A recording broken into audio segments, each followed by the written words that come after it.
Charles Fraser. The Forgotten Children. The Adventures of the Elderly Sherlock Holmes. Episode 3. Based on the characters by Sir Arthur Conan Doyle. A Go audio production. Sherlock Holmes sat comfortably in his armchair, his walking stick propped readily between his legs, and his pipe in hand. A pot of hot tea was steaming on the side table next to him. He watched the snowflakes falling slowly and steadily as they drifted gently downward and settled on the ground. He had only slowly recovered from his gunshot wounds, which he had caught at Christmas from a slightly deranged woman, but now, a good 6 weeks later, he was almost back to his old self. Only the glowing red scar, which would gradually fade, and a slight twinge in his shoulder still reminded him of the incident. It wasn't as if this was the first time he had been shot in his long detective career. Oh no, what hadn't he and Dr. Watson had to endure in days long past? Dr. Watson? His thoughts wandered to his ever-present friend, whom he missed so painfully. But then he spotted Billy, the scrawny paper boy who supplied him with his daily drugs, trudging along the street. He had pulled his grey-brown cap deep over his face to protect against the snowflakes, with his newspaper bag tucked tightly under his arm. It wasn't long before there was a knock at Holmes's door. "Do come in, my boy," said Holmes kindly, welcoming the brief distraction that Billy brought him almost daily.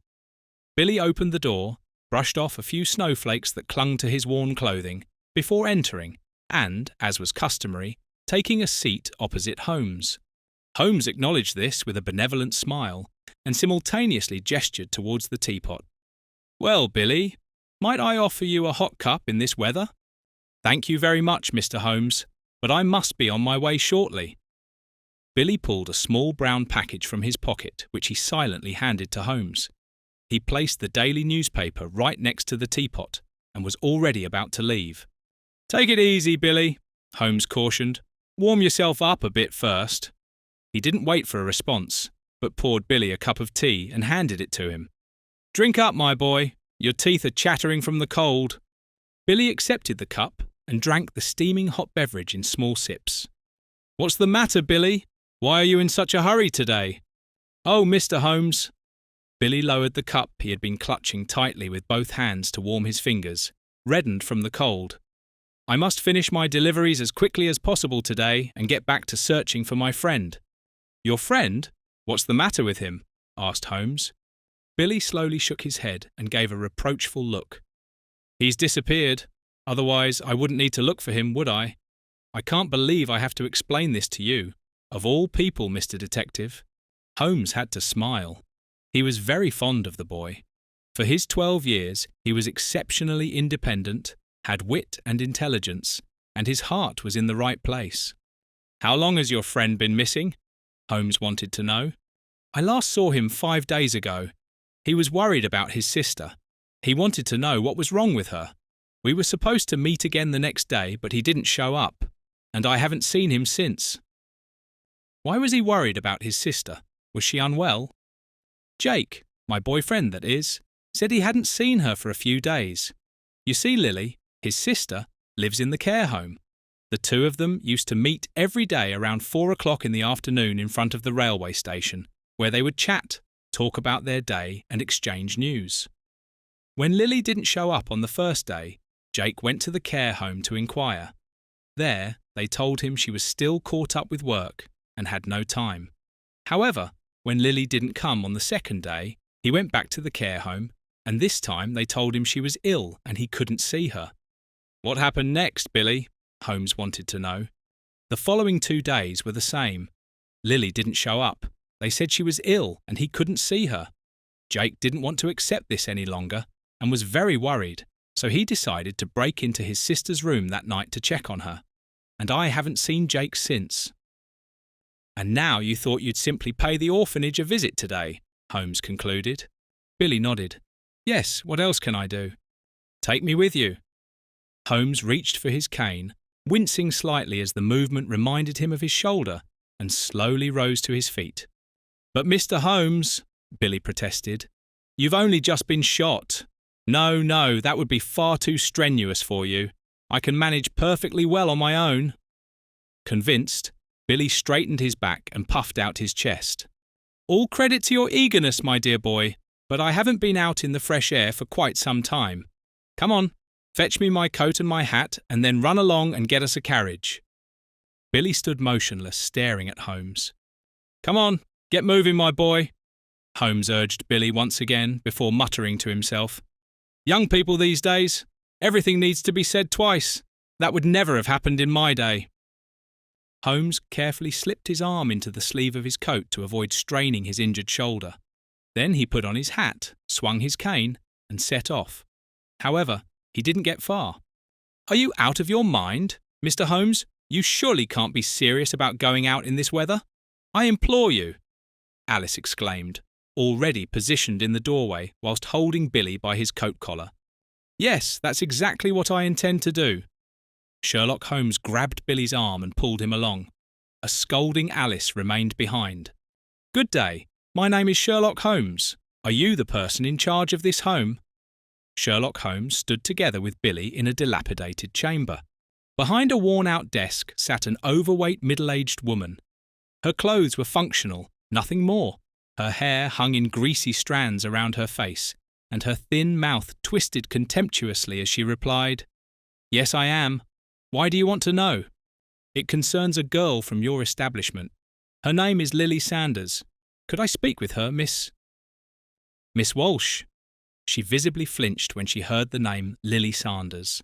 Of course, this did not escape Holmes's notice. "Little Miss Sanders isn't here. Good day to you, sir." With that, she turned back to her small book, eagerly flicking through its pages. But Holmes wasn't so easily shaken off.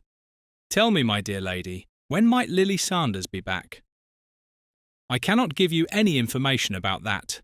Why do you want to know anyway? What do you wish to discuss with the little one?" "It's a family matter," said Holmes. "The little one has no family," Miss Walsh snapped back. "Both parents have been dead for ages." "But her brother Jake visited you 5 days ago and wanted to see his sister. Did you speak to him?" "Listen here, mister. The little one is dead and her brother ran away afterwards. That's all I can tell you about it." "Dead?" Billy whispered, dumbfounded. Sherlock Holmes squeezed his shoulder and pulled him slightly closer. "What did Lilly Sanders die from?" "You're getting on my nerves, old man. It's none of your business anyway, but if it'll get you to leave me alone. She fell down the attic stairs and broke her neck. Just like that, gone. And now, goodbye." Holmes nodded stiffly to the matron, pulled Billy along with him, and together they left the building in silence. Sherlock Holmes promptly took Billy home with him to Baker Street.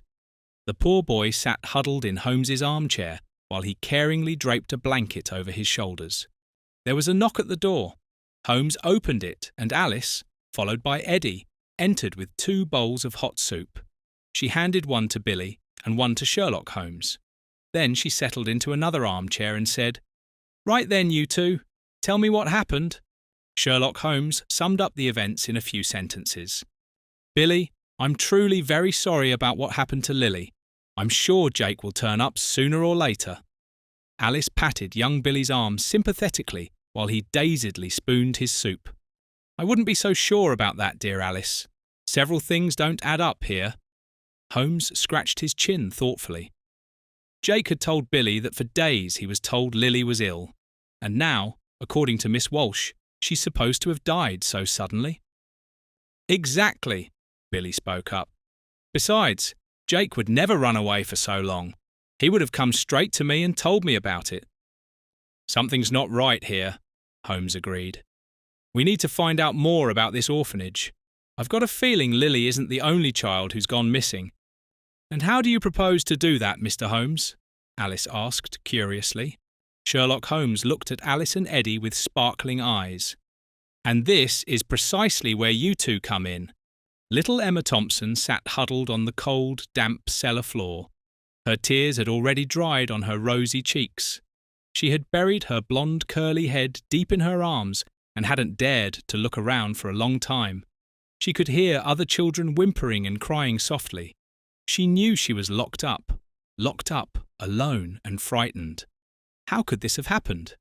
Miss Walsh had told her that this well-dressed young man who suddenly appeared at the orphanage wanted to introduce her to foster parents. Yes, he would take her there straight away. Emma could hardly believe her luck. She had spent many long, torturous years in Miss Walsh's orphanage. She knew nothing else. Her parents died when she was still a baby. Now she was almost 7 years old, and she thought that her chance of adoption, now that she was no longer a very little girl, had already passed. She was overjoyed. She put on a clean dress. The choice wasn't difficult as she only owned 2, ran a comb through her blonde curls and washed her face. And with that, she was ready to travel. And now she sat here. Carefully, she lifted her head and finally dared to look around slowly. It was a cold, damp cellar. Only a faint glimmer of light shone through the room. She saw large cages, 7, no 8, in total. She herself sat in one of them. Alice and Eddy stood before the steps of Miss Walsh's orphanage. Alice wore her best Sunday suit, Eddy his formal attire. They both took a deep breath and held hands before entering, soon finding themselves face to face with Miss Walsh herself. Miss Walsh glanced up briefly and asked, "How may I help you?" Alice smiled nervously. "My husband and I would like to adopt a child." Miss Walsh looked them both over roughly before continuing in a somewhat friendlier tone. "Would you prefer a boy or a girl, and what age?" Alice smiled again. "You know, we're not quite certain about that yet. My husband would prefer a boy. I'd rather have a girl. We've come to the conclusion that we might want to take in 2 children. And regarding the age, I can't answer that yet either. After all, we need to like each other and get along well." Miss Walsh raised her overgrown eyebrows. "I see. If you take 2 children straight away, I can even offer you a small discount." Alice replied contemptuously, "I understand, but we'll discuss the financial matters once we've decided which children will be coming with us. Is that agreeable to you?" Miss Walsh raised her pudgy hands.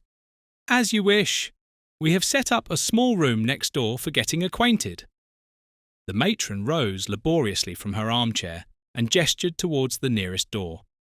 "If you'd like to take a seat, I'll send the children in to you in small groups." Alice and Eddy entered the sparsely furnished room.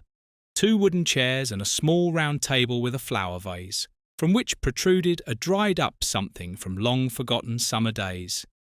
Nervously, they held hands and waited patiently until the first group of children entered.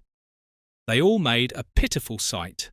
Emaciated, unkempt, and in shabby clothing, 3 girls and 2 boys stood before them.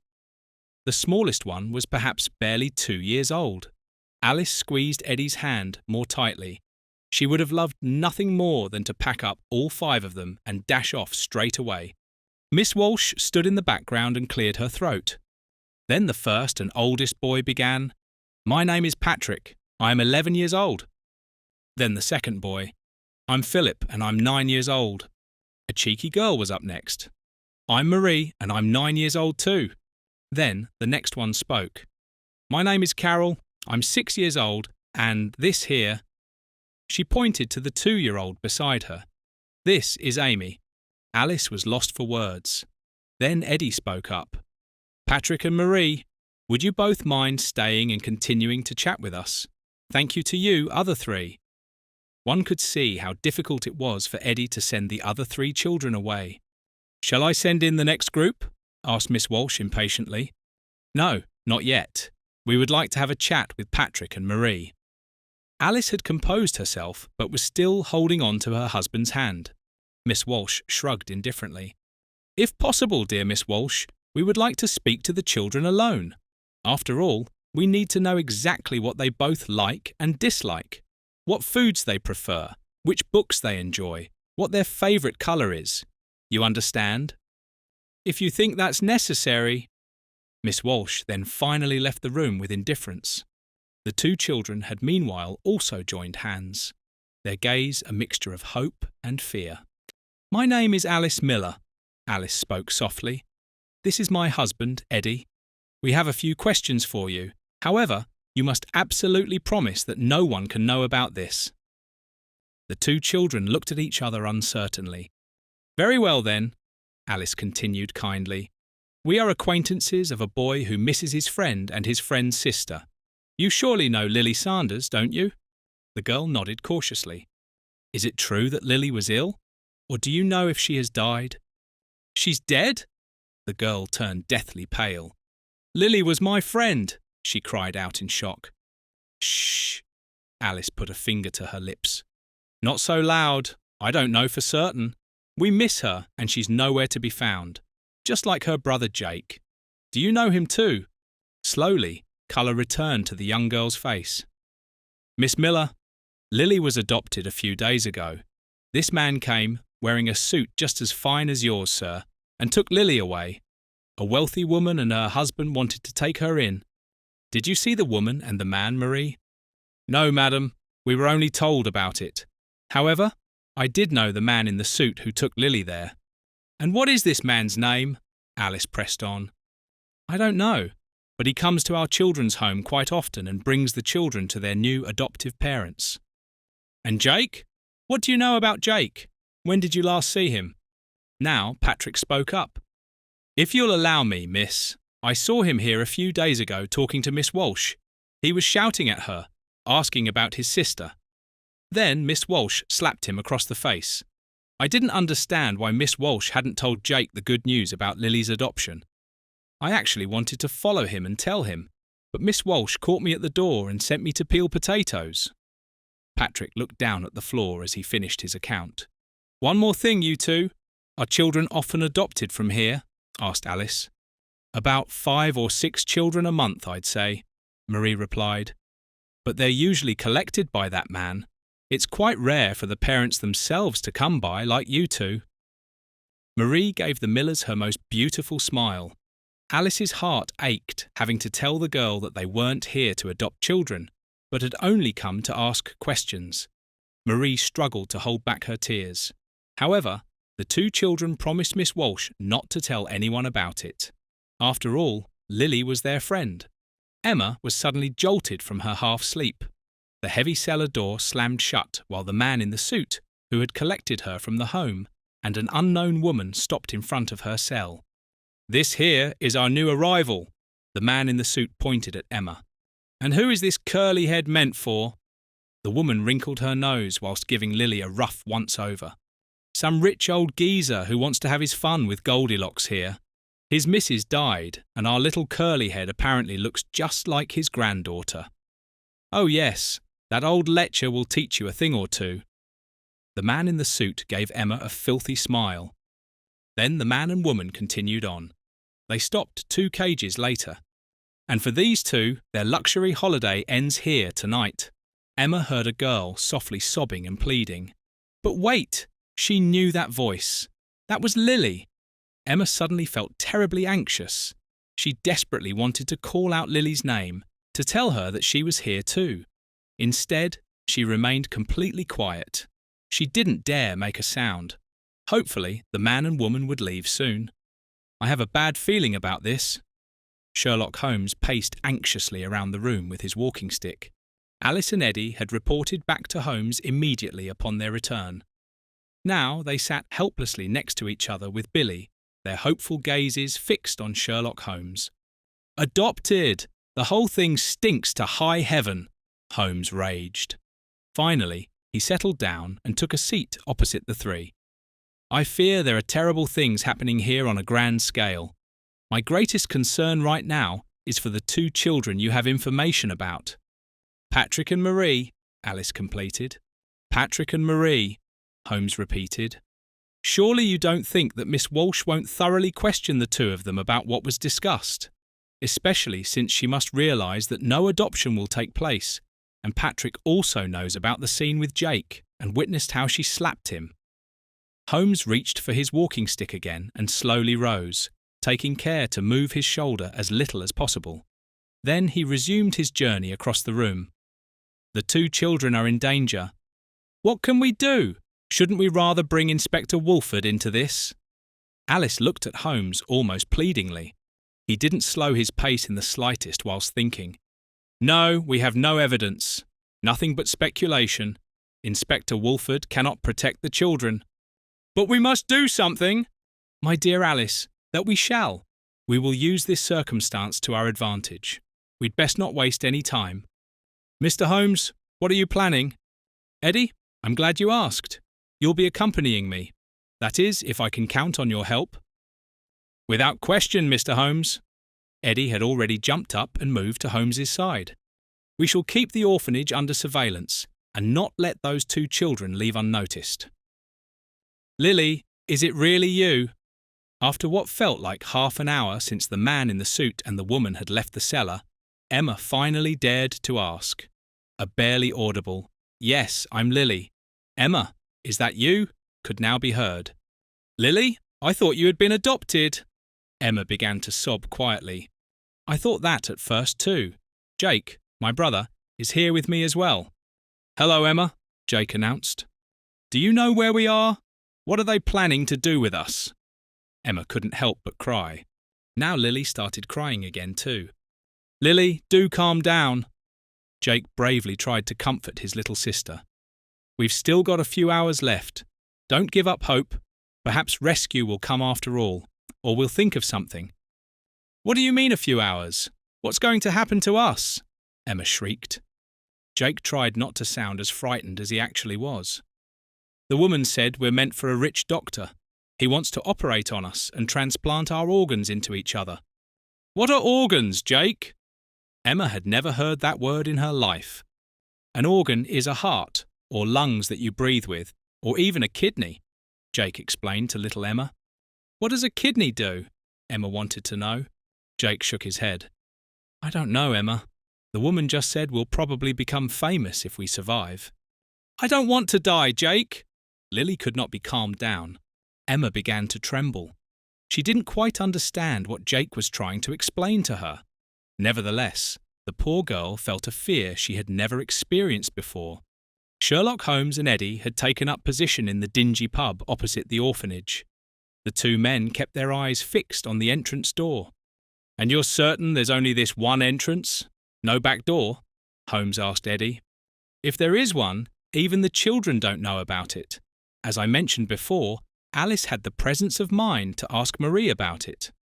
Sherlock Holmes smoked his pipe whilst Eddy fiddled with the deck of cards. The hours ticked by.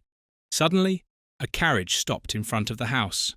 Both men fell silent at once and directed their full attention to the entrance area of the orphanage. Sherlock Holmes reached into his coat pocket, pulled out some banknotes, and placed them on the table. But nothing else happened, and nobody was to be seen. All at once, the carriage started moving again and disappeared into the darkness. Frustrated, Holmes put his notes back into his pocket. "Eddy, you must promise me something." Eddy nodded. "Anything you want, Mr. Holmes. Should I slow you down during the pursuit, feel free to leave me behind. Just promise me not to lose sight of the children. Otherwise, they'll be lost." Another hour dragged slowly by. "How much longer do we have to sit here and keep watch? Don't get me wrong, Mr. Holmes, but at some point we need to get some sleep." Eddy showed a long yawn as he spoke. Sherlock Holmes pulled out his pocket watch. "It's just after midnight. I think we can call it a day. Let's continue tomorrow, or rather, early this morning at 7. "But Mr. Holmes, what if the 2 children are kidnapped right at this very moment?" Eddy was prepared to maintain his position despite his fatigue. "I hardly think so, or rather, let me say, I am quite certain that will not happen."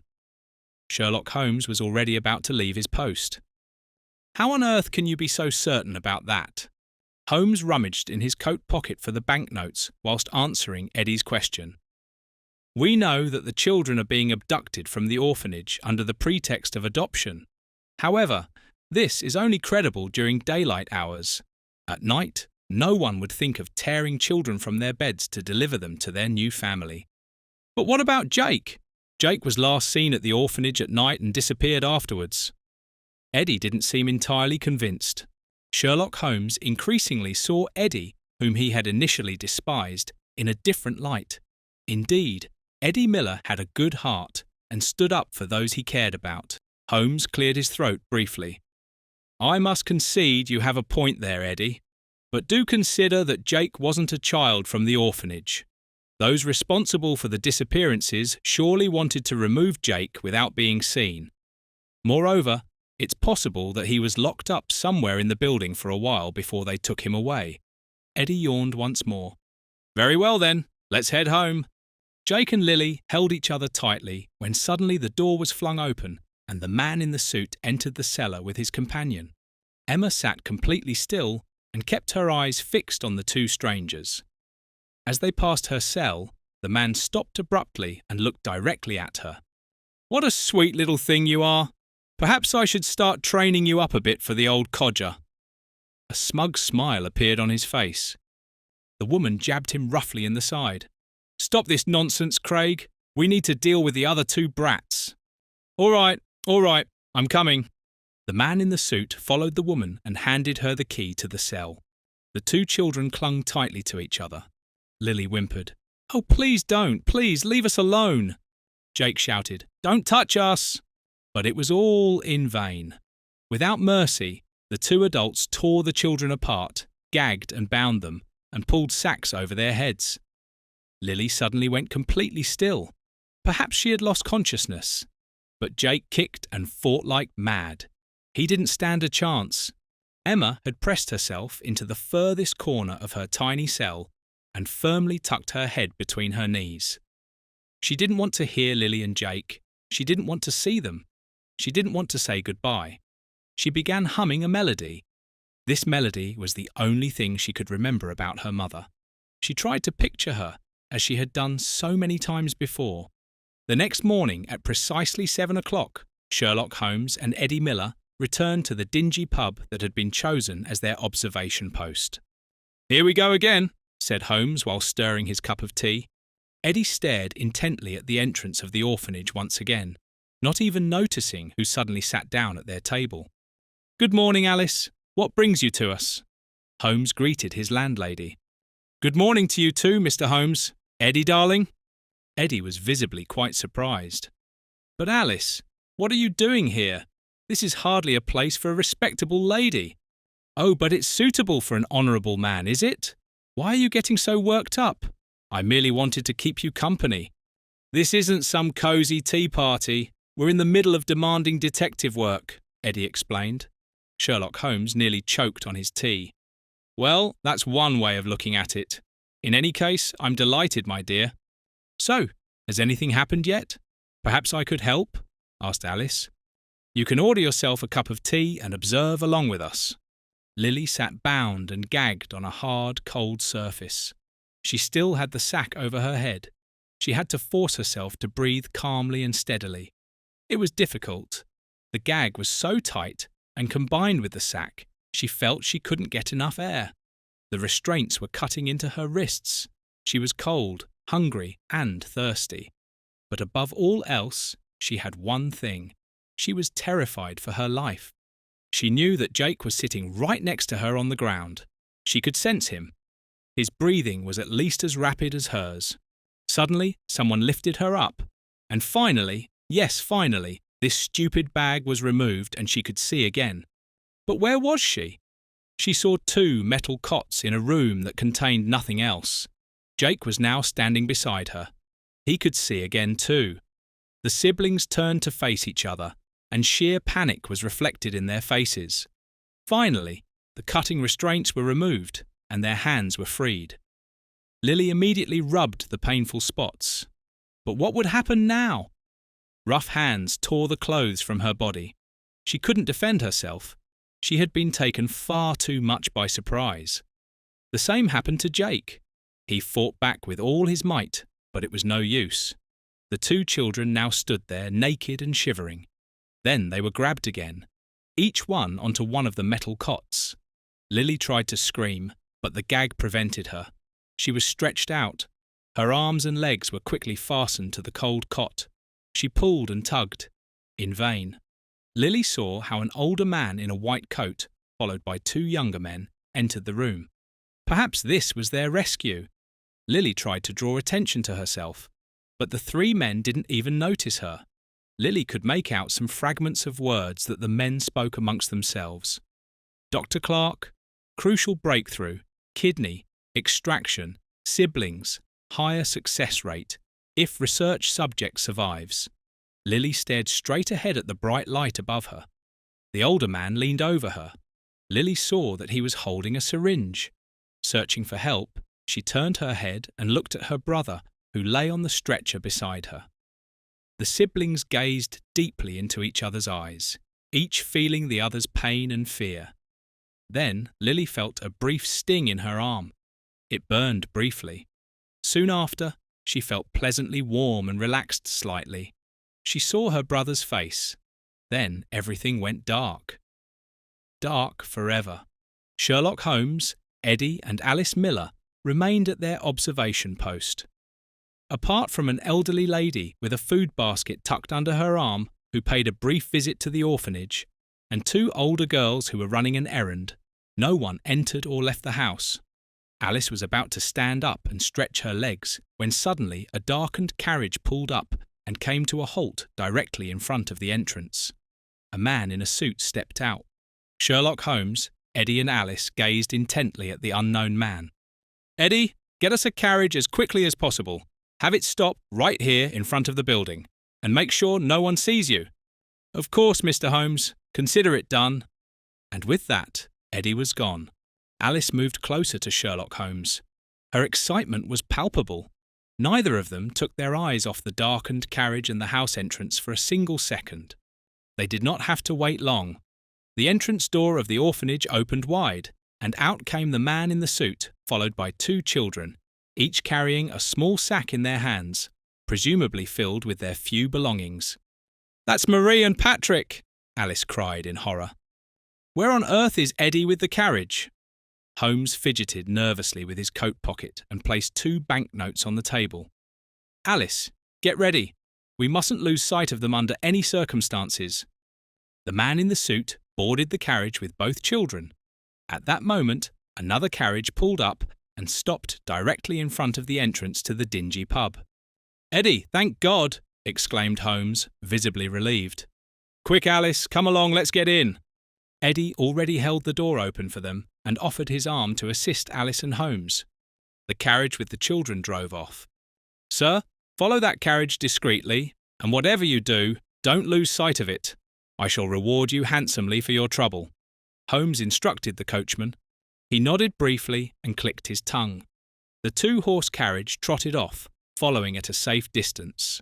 Alice had nervously linked arms with Eddy. "What happens next?" "That entirely depends on where this journey takes us, my dear." "Mr. Holmes, are you armed?" asked Alice. "No, I am not." "But I am." Alice thrust a pistol under Sherlock Holmes's nose. "But that's my weapon," Holmes noted in astonishment. "I know. We don't own any. But if these adventures with you continue like this, such an investment will certainly prove worthwhile." "Alice, why do you have my weapon?" Holmes asked forcefully. "Because it's not much use to us in your desk drawer. Forgive me, but I worry about you. Early this morning, I just quickly checked whether you had taken the gun with you. You hadn't, much to my annoyance. That's why I'm here." Alice handed Holmes his pistol. Sherlock Holmes wavered between annoyance, amusement, and gratitude. He took the weapon from Alice and slipped it into his coat pocket. "Do make sure you don't get shot again, my dear," Alice warned, wagging her finger. The carriage made its way through the streets of London. They weren't moving particularly quickly. The afternoon bustle and traffic were in full swing. Slowly, they headed towards the outskirts of town, until they finally reached a quiet side street. Sherlock Holmes instructed the coachman to slow down and fall even further behind. The pursued carriage slowed its horses to a walk. Holmes then ordered their carriage to stop behind an abandoned shop. Sherlock Holmes, Alice and Eddy watched as the darkened carriage carrying the 2 children and the man in the suit came to a halt at the end of the street in front of an abandoned factory. The door of the cabin opened, and the 2 children emerged hesitantly. They stood still and looked around fearfully. Then the man in the suit appeared. He held a pistol in his hand and threatened Patrick and Marie with it. With a brief nod of his head, he directed the 2 of them to make their way towards the building. "Eddy, listen to me carefully." Sherlock Holmes gripped his arm intently. "It appears this is the gang's temporary hideout. You must leave at once and find Inspector Wolford. He needs to come as quickly as possible, apprehend the gang and rescue the children. And take Alice with you." "And what about you?" Eddy wanted to know. "I'll hold the fort here and make sure no one escapes until you return with reinforcements," Holmes explained. "Good luck, and make haste." Holmes was about to step out of the carriage when Alice held him back. "I'm staying with you.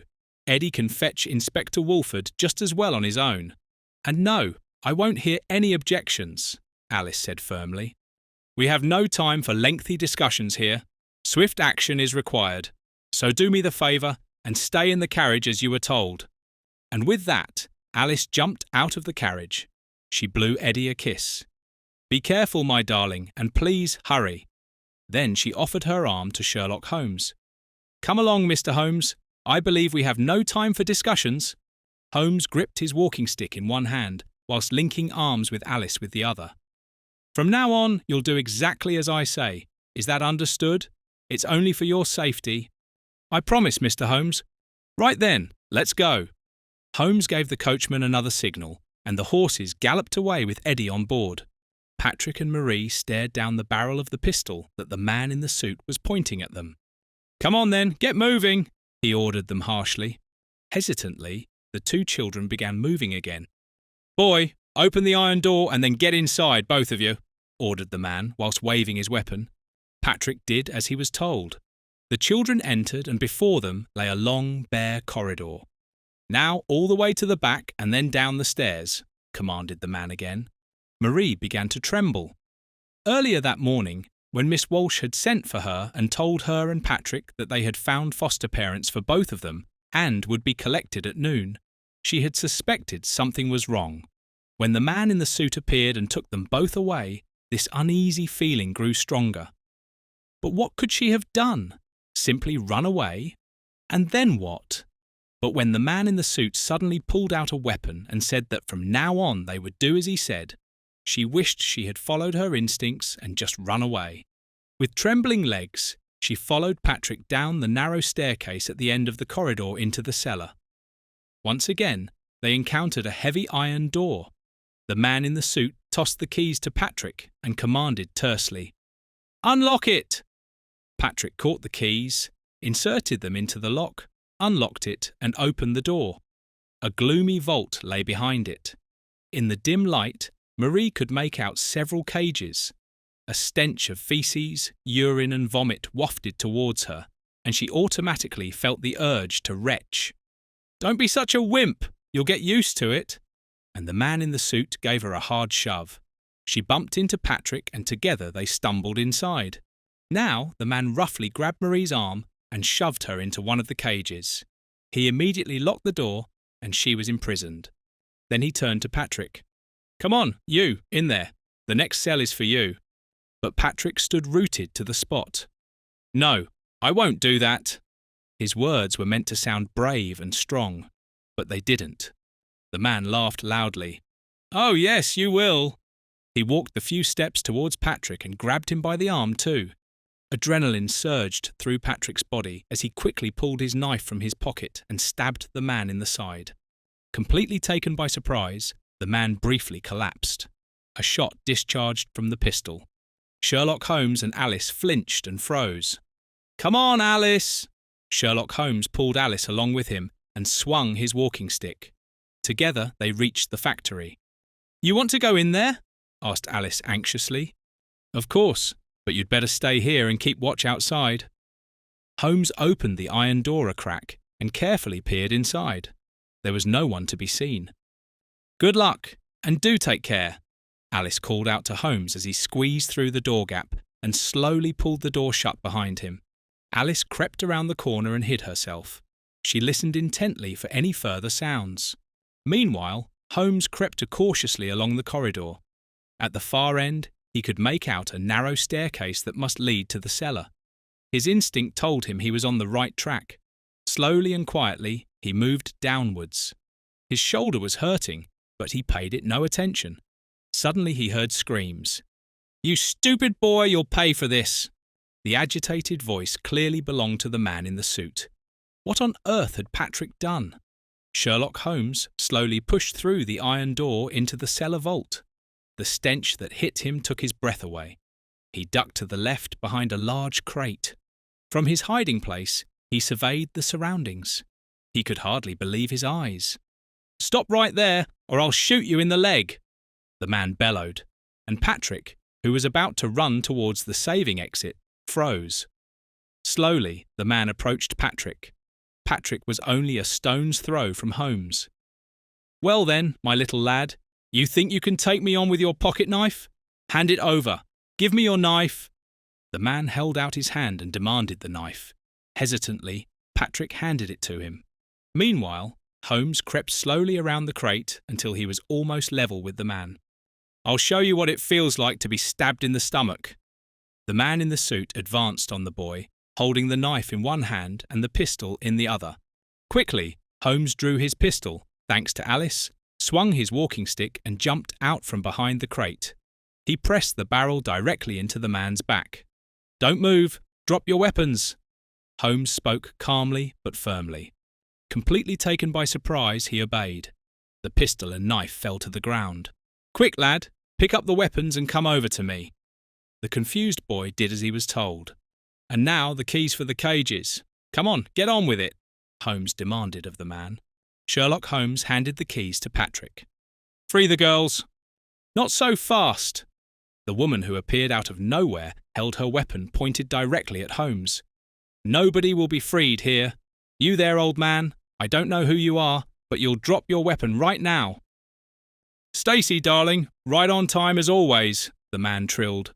But before Stacy could respond, she keeled over forwards. Behind her stood Alice, holding a plank of wood. "Alice, darling, right on time as always." Sherlock Holmes couldn't resist this jibe. Alice merely shrugged her shoulders. "Always at your service, Mr. Holmes." Alice dropped the plank and grabbed the unconscious Stacy by her hands.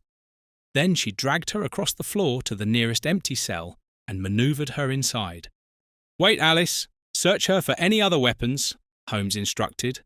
Alice carefully patted down the unconscious woman. "No other weapons, Mr. Holmes." "Well done. Alice, please come over here and take over." Sherlock Holmes handed her his weapon and continued searching the man in the suit. Then he ordered him into the cell as well. Instead, Patrick proceeded to release Marie from her prison. Then he opened Emma's cell. At first, she didn't dare step out. She stood rooted to the spot as tears of relief rolled down her cheeks. Alice approached the girl and wrapped her arms around her. She gently stroked little Emma's head and pulled her onto her lap. "Shh, shh, shh. It's all right, little one." Emma began to cry uncontrollably. Marie and Patrick, the two older ones, approached Emma and tried to comfort her as well. "Poor Emma, everything will be all right now," said Marie, whilst gently stroking her cheek. "You know each other?" asked Alice. "Yes, we were together at Miss Walsh's orphanage," Patrick explained. Sherlock Holmes calmly approached the children. "Emma, I'm Mr. Holmes, a friend. Could you please tell me if you've seen Jake and Lily Sanders here?" The little girl nodded, visibly disturbed, and closed her eyes. Sherlock Holmes turned to Alice. "Please take the three children outside and wait there for Eddy and Inspector Wolford." It was late evening by now. In 221A Baker Street, specifically in Alice and Eddy's living room, the lights were still on. Little Emma had snuggled up close to Alice and had already fallen asleep. Patrick and Marie were visibly fighting their overwhelming drowsiness. "I'll quickly put the children to bed. Come along, my dears." Alice carefully carried little Emma in her arms, while Patrick and Marie followed her to the bedroom. Eddy lovingly watched his wife and the three children leave. Sherlock Holmes cleared his throat softly. "I think it's absolutely fantastic of you both to have so naturally offered Emma, Patrick and Marie a new home." Eddy looked somewhat embarrassedly at the floor. "Well, Alice and we've always wanted children. I would call it destiny." The two men reached for their glasses and silently toasted each other. A few minutes later, Alice returned to the living room. She took an empty glass and poured herself a proper measure of whiskey. "I could do with this today." She downed the glass in one go. Then she sighed and dropped onto the empty spot next to her husband on the sofa. It's absolutely mad when I think about everything these children had to go through, and above all, what we were able to save them from, thank God. But now, do tell us at last, Mr. Holmes, is there any news about the whereabouts of Jake and his sister Lilly? Eddy looked intently into Holmes's eyes. In them, he could see all his sadness and despair. There is news, unfortunately. Sherlock Holmes sighed deeply. Jake and Lilly were sold to a professor of medicine. Alice stared at Holmes uncomprehendingly. What do you mean, sold to a professor of medicine? I don't quite understand. Does that mean they're all right? No, Alice, they are not, Holmes replied with a heavy heart. Jake and Lilly were victims for research purposes. They each had a kidney removed and transplanted into the other. The doctor believed siblings would have a greater chance of success. Neither survived the procedure. Alice covered her face with her hands. But something like that shouldn't even exist. How can this be possible? Unfortunately, it's true. 34 children have already been sold to this professor by our criminal couple. Not all of them came from Miss Walsh's orphanage. These two monsters also kidnapped and sold street children. Other children were traded to paedophiles, and much more besides. They always kidnapped children whom nobody would miss. Just random, arbitrarily chosen street children or children from the orphanage. Miss Walsh had the right child ready for almost any purpose. Believe me, Alice, you don't want to know everything these two have confessed to me. How did you actually get these criminals to talk? Eddy wanted to know. After so many years in the business, one sometimes resorts to methods that aren't quite legitimate, especially when dealing with such scum. What's going to happen to Miss Walsh? Did she know about it? Alice could hardly believe it. Of course she knew, Holmes replied angrily. She profited handsomely from it. But now it's over. Inspector Wolford should be speaking with her right now. She'll get her punishment, even though there can never be justice for something like this. The orphanage will likely be taken over by someone else or shut down. I can't say which. The only important thing is that the children are well looked after in future. And the doctor who did that to Lilly and Jake? The doctor, as well as the paedophile ring and several others, will be receiving a visit from Inspector Wolford in the coming days. Oh my God! Alice burst out. We've forgotten Billy. He doesn't know anything about this yet. I'll speak to him tomorrow. I owe him that much. In the early morning, there was a knock at Holmes's door. He was already prepared, opened it, and greeted Billy. What's wrong, Mr. Holmes? Have you found Jake and his sister Lilly? Hope spread across the boy's eyes, but as he gazed longer at Holmes's face, it died away. Tell me. I must know. Come, sit down, my boy. Holmes gently pressed Billy into the armchair. We found the man in the suit. He and his partner have kidnapped and sold many children, including Jake and Lilly. And do you know who bought them? We will get Jake and Lilly back, won't we? The boy asked quietly. I'm afraid not, Billy. Billy, they're both dead. The boy couldn't believe it. Dead? But how? What happened to them? You don't need to know that. Trust me, it's better for you. What matters is that Jake and Lilly have made it through and are now reunited with their parents. The boy buried his head in Holmes's chest and wept uncontrollably. What sort of times are we living in? How can something like this happen? He sobbed. Holmes stroked his tousled hair. There will always be good and evil people. Things will always happen that we cannot even imagine or want to imagine. This was true in the past, it is true today, and it will still be true in the new millennium and far beyond. What matters is that we fight against evil and injustice. Everyone can do this in their own surroundings, in their small circle, within their power. And what's important, my boy, is that you carry your loved ones, Jake and Lilly, in your heart, remember them, and thus keep them alive. A single tear rolled down Holmes's cheek, fell into the crying child's hair, and vanished. You were listening to Charles Fraser, The Forgotten Children, The Adventures of the Elderly Sherlock Holmes, Episode 3. based on the characters by Sir Arthur Conan Doyle. A Go audio production.